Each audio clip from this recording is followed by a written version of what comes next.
কাশ্মীরের জঙ্গি জাভেদ জঙ্গি কার্যকলাপের লক্ষ্যে কি তহবিল সংগ্রহ জাভেদের?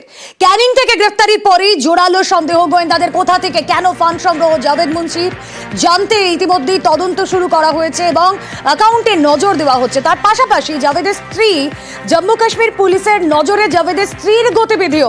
আসুন আরো বিস্তারিত পুরো বিষয়টা জানি, আমাদের প্রতিনিধি অমিত রয়েছেন সঙ্গে। অমিত, ইতিমধ্যে যে সমস্ত তথ্য প্রমাণ হাতে এসছে জম্মু কাশ্মীর পুলিশের, সেই জায়গা থেকে জাভেদের নতুন করে আবার অ্যাক্টিভিটি কেন শুরু হয়েছিল চলতি বছরের শুরু থেকে সেটা কিন্তু ভাবা আসছে। সেক্ষেত্রে যেমন নতুন করে হুরিয়াত সংগঠন তৈরি করা এবং সংগঠনের হয়ে এবার নেতাদের নেতৃত্বের নির্দেশে তহবিল সংগ্রহের কাজ কিন্তু জাভেদ করছিলেন।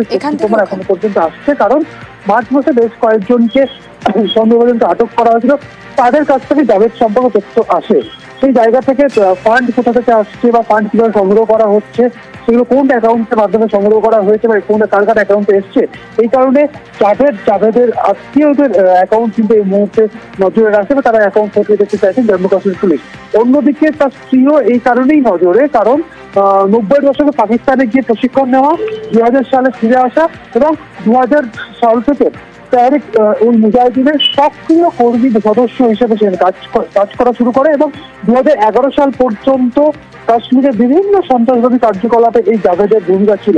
সেক্ষেত্রে 2007 সালে জাভেদ বিয়ে করেন। সেক্ষেত্রে তার স্ত্রী যখন বিয়ে হয় বা বিবাহ করেন, সেই সময় পুলিশ যেটা মনে করছে যে তার স্ত্রী জাভেদের কার্যকলাপ সম্পর্কে ওয়াকিবহাল এবং 2011 সালের পর থেকে যখন একদম আন্ডারগ্রাউন্ডে যখন চলে যায়, সেই সময় তাদের সঙ্গে যোগাযোগ রেখেছিল জাভেদ। তার সাম্প্রতিক সময় তাদের সঙ্গে যোগাযোগ হয়েছে, তার বাড়িতে কোনো মিটিং হয়েছে কিনা বা লস্করের কোনো আউটপুট তার বাড়িতে এসছে কিনা, এই বিষয়গুলো জানার জন্য তার স্ত্রীকেও কিন্তু জিজ্ঞাসাবাদ করা হবে, এমনটা কিন্তু পরিকল্পনা করা হয়েছে জম্মু কাশ্মীর পুলিশের তরফে।